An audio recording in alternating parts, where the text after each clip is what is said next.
日本時間31日、ドジャースの大谷翔平は本拠地、カージナルス戦に2番指名打者で先発出場。初回の第1打席で、打球速度 113.9 マイル、約 183.3 キロの右前打を放ち、この驚異的な打球速度がアメリカで多くの注目を集めています。米メディアもその速さに衝撃を隠せない様子で、地元紙ロサンゼルスタイムズのドジャース版を務めるジャック・ハリス記者は、過去2年間、113マイル、約 181.9 キロ以上の打球初速を記録したドジャースの選手は一人もいなかった。今週に2度も翔平・大谷が記録した。と言及。また、大谷は日本時間29日に行われた本拠地デビュー戦でも、元巨人の相手先発マイコラスから強烈な右前打を放ち、これも打球速度は113マイル。MLB 公式データサイト、ベースボールサバンによると、現時点で全選手最速の打球速度と発表されていました。そんな中、137年以上にわたり南カリフォルニアをカバーする国内最大の日刊紙ロサンゼルスタイムズのポッドキャスト番組でも、ドジャース討論会が行われ、大谷トークを展開。さらに、ベッツ、大谷、フリーマンの MVP トリオのニックネームについて、新しいニックネームは何がいいか、などユーモアを交えながら話し合いが行われていましたので、日本語字幕付きでご紹介していきます。The first day of the Freeway Series, he goes out to visit old Angels teammates, and you kind of see him laughing, and when he said goodbye, kind of making these exaggerated waves. After the news conference, on Monday, he went out and played catch, throwing the ball for the first time since he underwent Tommy John surgery. And today, just again, he goes out, right, gets a couple of hits, a double that could have been a triple, hits the hardest, hit ball by a Dodger player since 2021 on that fifth inning single. After the game, slips on the headset, does a interview with NHK of Japan.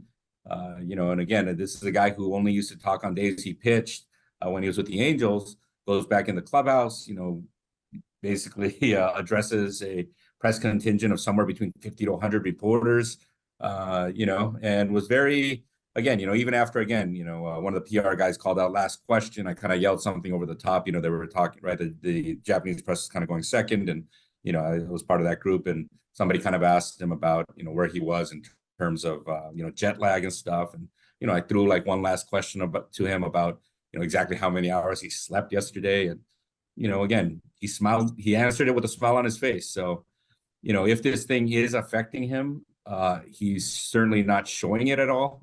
Maybe he is completely unaffected by it. Regardless, it does seem that, maybe, whatever is going on there, the on the field stuff and off the field stuff, he's kind of been able to separate. And, just given again, right, Phil Nevin, the Angels former manager, used to call him, right, who used to say he was the strongest minded player he's ever been around. And so, I don't think it's going to, this controversy, whatever, happened and all that stuff, I don't think it's going to affect him. I am starting to wonder, though, will it affect the team? And, Jack, you saw some stuff a little bit after the game.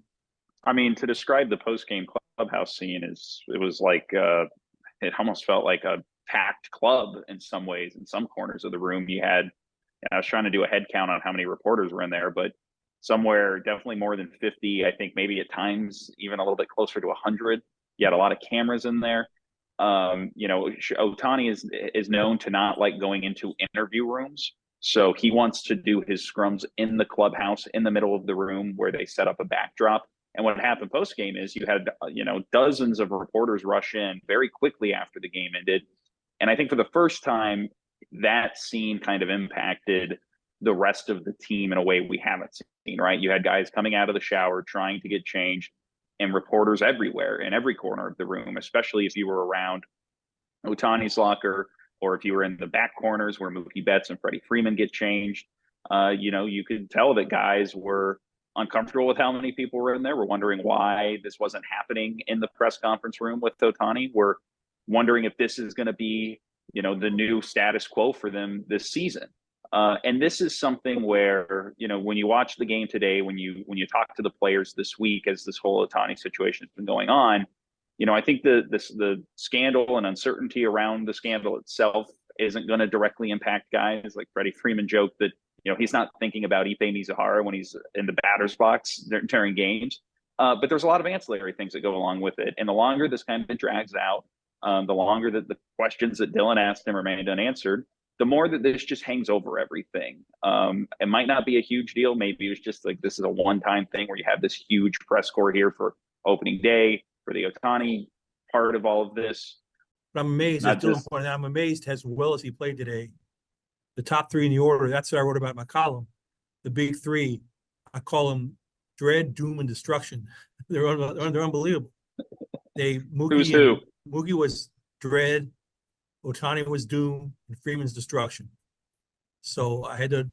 I don't think that's going to stick, but I figured I'd give it a shot. they combined for like to score 6 runs, drive in 5 runs, hit 2 home runs, walks, singles, running the bases. It was unbelievable. They dominated the game, and if they can do that on any kind of semi-regular basis, I mean, this team is going to be very powerful. It's amazing. They were better than anticipated, earlier than anticipated. I was just stunned. Yeah, watching this game, especially in comparison to the 2 Korea games where there were some sloppy play and sometimes where the offense went really quiet. Like today is what you're envisioning from this team if you're a Dodgers fan, right? It was the top 3 and really top 4 when you add in Will Smith. Every time they came up, they were creating a threat. They were getting guys on base. They were scoring runs. They were playing the paycheck baseball that Miles Mikolas, the Cardinals starter, had, kind of accused them of or criticized. Miles Mikolas, who makes $16 million a year. Checkbook baseball. Checkbook baseball. For a guy making $16 million a year. Yeah, right. Yes. Like this is a team that looked like it had a $1 billion investment this offseason, that had brought in the kind of missing pieces it needed.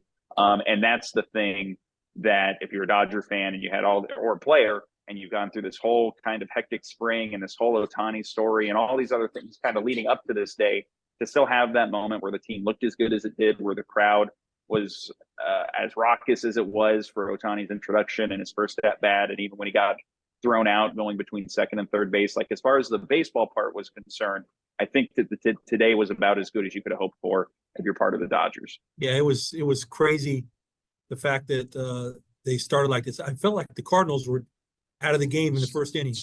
It felt like Dave Roberts called the big 3 daunting, is the word he used, and that's certainly what it was. The Cardinals were daunted early. I mean, it seemed like after they were down 2-0, felt like 10-0. Felt like the game was over after the first inning because the big 3 just put it to them. Yeah, that's the thing, right? Is you walk one of these guys, and it just kind of starts to snowball pretty quickly from there. So. Yeah, I think this team's going to score a ton of runs. I mean, we didn't really see. I mean, I guess today, right? Give them credit for playing good defense, I guess, But again, we hadn't seen how this team would look playing at its best yet. And today, at least, was sort of like that proof of concept, right? That if you put these 3 superstars at the top of the lineup, if you have, a true frontline talent kind of pitcher atop the rotation, that when things are clicking, you can look really dominant. And even against a team like the Cardinals that is trying to compete for the playoffs and isn't, that's not going to be a last place team. Like you said, Flasky, like within the first 10 minutes of this game, it absolutely felt over based on the way Glasnow was pitching, based on the way the top of the lineup mowed through Mikolas their first time through. And I think also just based on the environment here and how invigorated this crowd seemed to be able to see this team in person for the first time. Guys, we're going to have to come up with a nickname for these 3 players. I don't know if Doom, Dread, and Destruction is going to work, but something's got to. We got to come up with something. But ask the readers, ask the viewers, ask the listeners.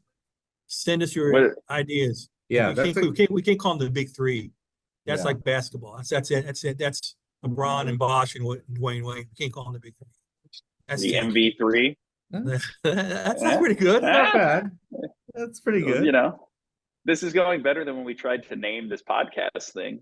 Remember Dodgers, that? Yeah, I'm still not. Every time you say Dodger debate at the beginning of this, like I always kind of cringe, to be honest. I like it. No, I think the podcast we're doing good. I sleep on Dread, Doom, and Destruction. Sleep on that.